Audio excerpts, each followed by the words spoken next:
주 안에서 자유를 누리는 법에 대해서 나눠보겠습니다.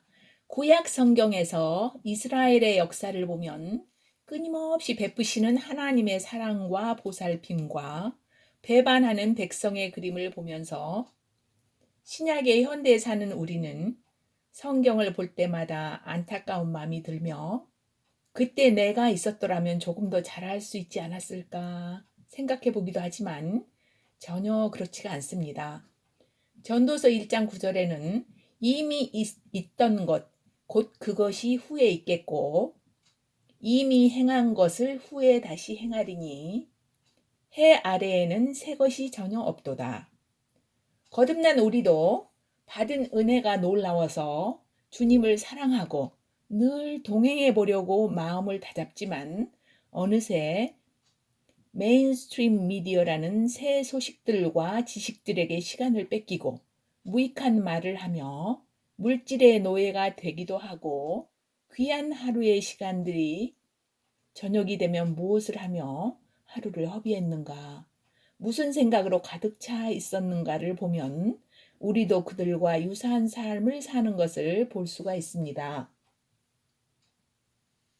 인간의 본성은 죄에 속했었고 오염돼 있었기 때문에 목이 곱고 고집이 세며 자기 중심적이기 때문에 자기와 다른 의견을 보이면 조화를 이룰 수가 없고 본성은 변할 수 없는 것을 보면서 출애굽한 이스라엘 백성들도 그토록 놀라운 이적들을 행하신 하나님의 인도하심을 경험하였음에도 불구하고 시나이산 기슭에서 하나님의 중재자 모세에게 힘차게 잘 하겠노라고 약속을 했지만 지킬 수가 없는 것이 이해가 됩니다.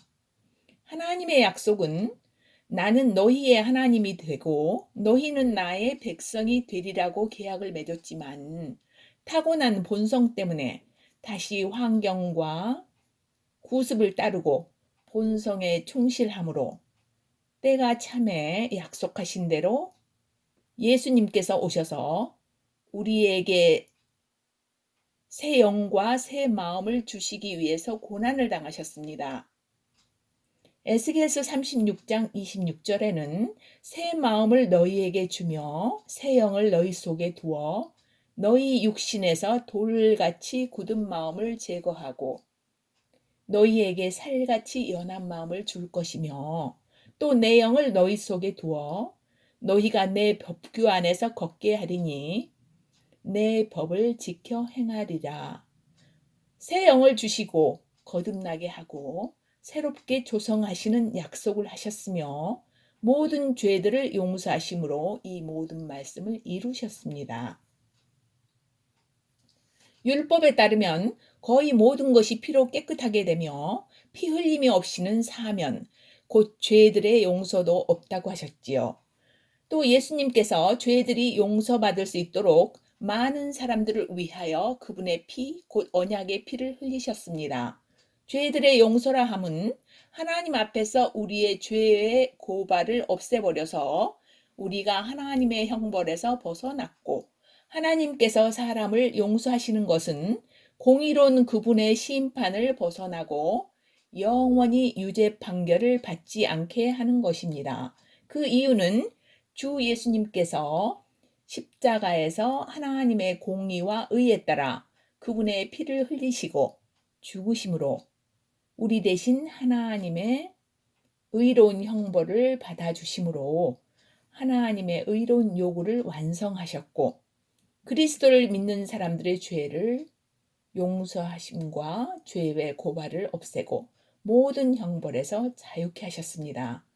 죄의 고발자, 참소하는 자 사탄이 하나님께 욥을 참소하는 장면이 욥기 1장에 나옵니다.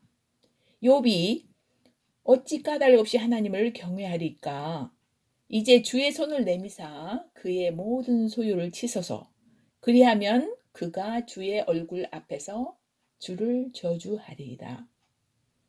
우리에게도 죄악, 즉 불법을 행할 때에 죄라는 인격의 의식이 끊임없이 우리를 괴롭힙니다. 그것을 죄의 의식이라고 하는데 영으로 거듭난 우리 육신에 거하는 또는 갇혀있는 죄라는 존재가 우리 혼을 끊임없이 속삭이며 괴롭히며 내가 이것을 했고 저것을 했지 않느냐고 정죄하는 것입니다. 그럴 때 우리의 신분, 곧 의인의 위치를 알고 주 예수님이 내 죄를 담당하셨고 죄라는 인격을 멸하셨고 나의 불법은 예수님의 보혈로 씻겨졌다고 주장을 하여 더 이상 정죄받을 필요가 없다고 선포하는 것입니다. 우리는 우리의 죄와 죄들이 떠나게 하시려고 하나님께서 십자가 위에 예수님에게 담당시키셨고 그분께 옮기신 것을 레위기 16장에서 1년에 한 번 대속죄일에 2마리 염소를 잡아 한 마리는 하나님을 위한 것, 또 다른 하나는 마귀의 다른 이름 아사셀을 위한 것으로 1년간 지은 이스라엘의 모든 죄를 안수하여 사막의 아사셀에게 내보내는 것으로 상징되었는데 하나님께서 모든 사람들의 죄를 사탄 위에 두어 그가 영원히 짊어지도록 하셨고 이것은 창세기 3장에 하와에게 죄를 짓게 한 뱀에게 선포하신 것을 이루신 것이며 우리의 모든 죄악과 허물을 영원히 잊어버리시고 깊은 바다에 던지우셨고 동이 서에서 먼 곳같이 멀리 하셨습니다.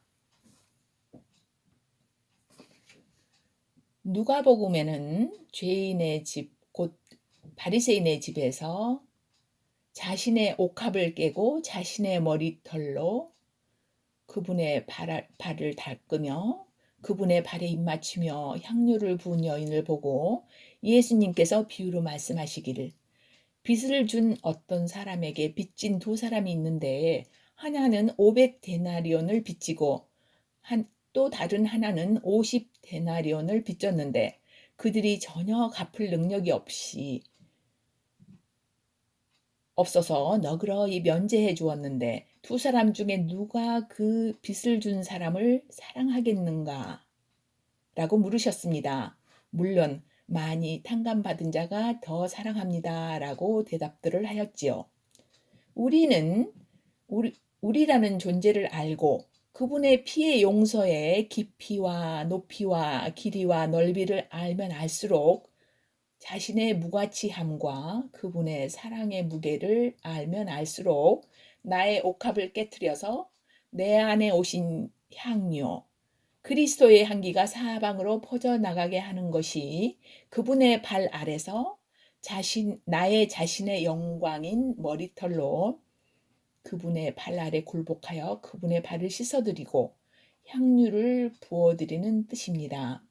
그분께서 먼저 날마다 우리의 발을 씻어주는 것을 알면 우리도 그분의 발을 그분 자신의 기름 부음을 통하여 감사와 찬양과 경배함으로 부어드리는 것입니다. 왜냐하면 하나님께서는 예수 그리스도의 피를 통해 우리를 사랑만 하시기 때문입니다. 옥합은 알라바스터 자라고 하는데 대리석 비슷한 강한 옥으로 만들었으며 옛 사람들은 화장품 그릇 또는 성소의 기둥으로 쓴 강한 옥 돌인데 깨트리기 어려운 우리의 자아를 상징합니다. 강한 우리의 자아여. 그러나 주님은 내가 그리스도와 함께 십자가에 못 박혔다고 합니다. 이제 그분이 내 육신 안에 대신 사신다고 하십니다. 이 약속을 믿고 보혈의 피로 정결함을 입었으니 그분의 지성소 안의 삶을 선포하고 계속 그분 앞에 나아갑시다. 시편 130장 3절에는 오 주여 주께서 불법을 지켜보실진데 누가 능히 서리이까. 그러나 용서가 주께 있으므로 이것은 주를 경외하게 하려 하심이라 라고 말씀하셨네요. 아멘 아멘.